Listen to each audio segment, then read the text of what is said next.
Hey guys, Chris from Provo Beast Audio Installation, and in today's video we're installing a backup camera in this 2018 Hyundai Elantra.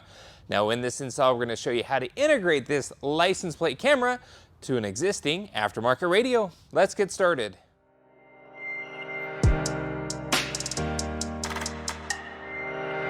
Now, one quick thing to note before we jump into things, this Elantra, believe it or not, was not equipped with a backup camera. It's before it was mandated here in the U.S. domestic market. Our trim also on our Elantra is the very base trim. Other trims actually included a backup camera if you had a touchscreen. We didn't on this generation, in this specific year Elantra. We've already added an aftermarket radio in the previous video. So this new license plate camera will pair nicely with that head unit. Alright, so here at the bench now, the parts that we're using in today's install is this license plate mountable camera by Autovox. This camera kit comes with the camera itself along with a long video and power harness. Now, this harness has a couple of connections that are pretty easy and straightforward. It has a power and ground connection, which will essentially power the camera whenever it sees 12 volts. Additionally, it has a video RCA output wire with a little pigtail hanging off. The RCA is the display output to whatever aftermarket screen you're looking to display that camera. In our case, it's going to be an aftermarket radio, and that little red pigtail is generally used as a trigger wire, which will trigger the radio to automatically cycle to the reverse mode as soon as you're backing up. Now, that's usually how it's hooked up. There's a couple of different ways to wire your camera. As mentioned, option number one is easiest and most straightforward, where essentially we're only powering the camera in reverse. That power and ground wire will go to the power and ground of the reverse light, and that little red pigtail wire goes to the reverse gear trigger of your aftermarket radio. Now, the downside of this method is this camera is only going to be functional when you're backing up, and that's it. Some radios have the option to display the camera at any time. So option number two would be actually powering the camera on accessory power. And the way we do that is we'll repurpose that little pigtail wire off the RCA to send power back into the harness. And we're going to snag that power from the radio accessory wire. Doing this will allow us to actually run the camera at any time whenever the radio is on. But the downside of this method is now we are left without a reverse gear trigger wire, so we're going to have to run one separately. The benefit of this setup is we can use that camera whenever we want, in addition to just being in reverse. So you have to determine which step works best for you and your application. Now, in our install here today, we have opted to actually power the camera off of accessory. We want to use it more than just in reverse, so we'll have to run another reverse gear trigger wire along with this video power wire all the way up to the radio into the radio cavity. So without further ado, let's head to the vehicle to start preparation to getting our camera installed within the trunk lid. Now here at the vehicle, in the trunk, we actually have to remove this inner trunk lining in the deck lid because this is going to expose the axis we need to pull our wire from the outside license plate area into the trunk lid, and then the trunk lid into the trunk itself. Now there's also a few screws here in this handle panel area, so go ahead and remove those screws. It's going to be the final few clips holding in this before you can drop down the carpet to expose the wiring. Now with the carpet out of the way, you can see the wiring that goes directly into the reverse light housing, and we have three wires. The two wires that we're concerned about is this black wire and this blue wire. Now the black wire is going to be your ground, or ground for the vehicle, and the blue wire is your hot or 12 volt trigger wire to actually power the light when in reverse. Now on the outside of the vehicle, this is where we're going to mount our license plate camera to the studs here, and there's really no great passage to pull our wire through the trunk lid. We do have this plastic piece here.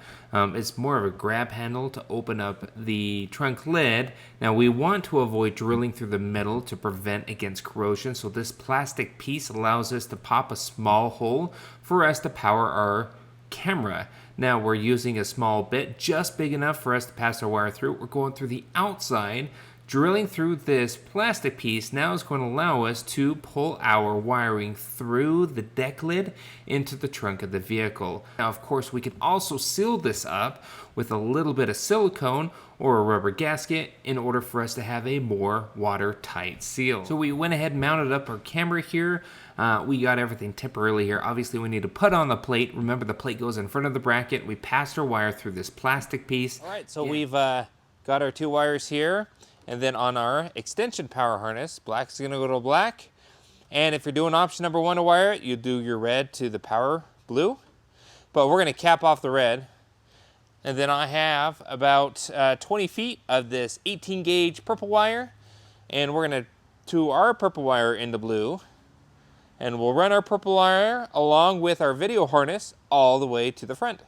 So we're going to go ahead and make that connection there. We're going to loom up this harness and make sure we solder everything in. We'll insulate it and start pulling that wire towards the dash cavity.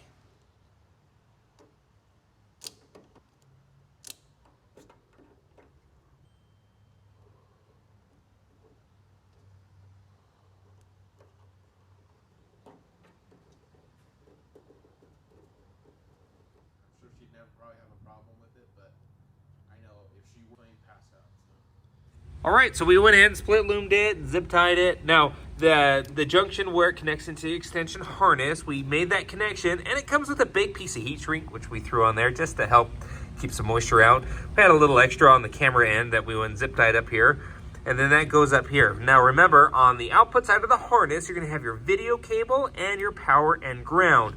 Remember, for option number 2, we're not powering the camera here, so we just insulated that piece of heat shrink there, because that'll have accessory power on that. We don't want that to ground anywhere out here.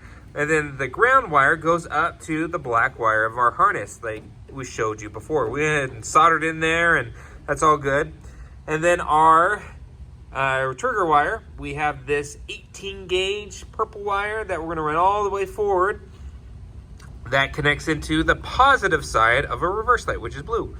So we have these 2 together. We're going to continue to split loom. So we're going to run our 18 gauge and our video wire forward. We added some split loom here because it's going to go along here. We don't want things to get snagged or stripped or any problems there. So we ran that along. We'll follow on the factory wiring. Then we'll run it forward and connect into the radio's video input and reverse trigger wire. All right, so we went ahead and zip tied, got that all cleaned up here. Zip tied our wiring down. Goes up underneath, following along. And now at this point, we got to fish it through the passage here. Now we have a little hanger that we're gonna tie our wire to, and we're gonna use that to fish that wire through that factory grommet hole and pull it inside the cabin of the car. We just went ahead and pulled back the weather stripping. Kind of see the light back in there where it passes on through. And that's how we're gonna fish our wire through there. We're running it down the weather seal.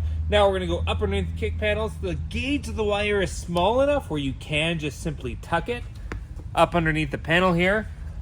You can pop panels off too. Totally up to you and the extent you want to go, but we need to run it underneath these panels, working our way forward.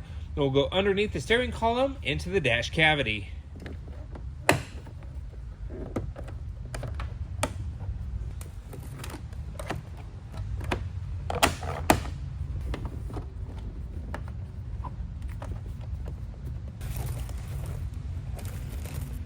All right, so we continued just tucking our wire up underneath the B-pillar. Now this came off pretty easily, 3 clips right up here. Then we went straight through. You can see light, really easy to pass it on through. From this point, actually, we split loomed it a little bit more and then made our way up into the stereo cavity. With our cable ran, we can go ahead and reassemble our panels here, get everything returned back to stock. All right, so we're back here in the car. We have fed our backup camera trigger wire, the new wire that we've run.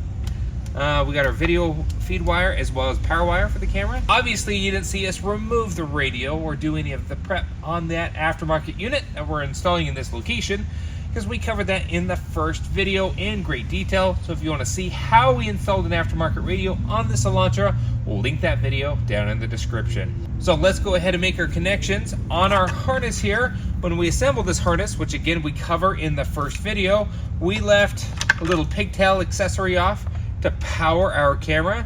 So we're gonna go the red to red here, because again, we want the camera to be on whenever the radio is.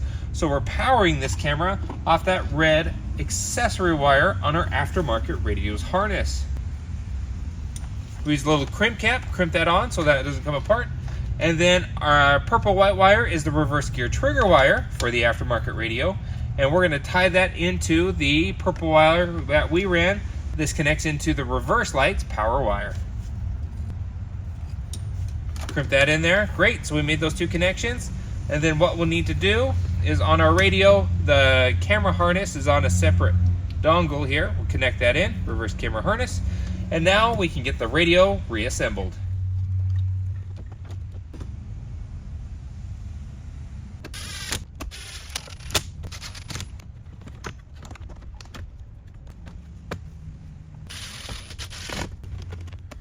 All right, so with the radio all reassembled here, now it's always a great idea to go ahead and double check that your rear camera is turned on. Oftentimes with aftermarket units, they do come defaulted off.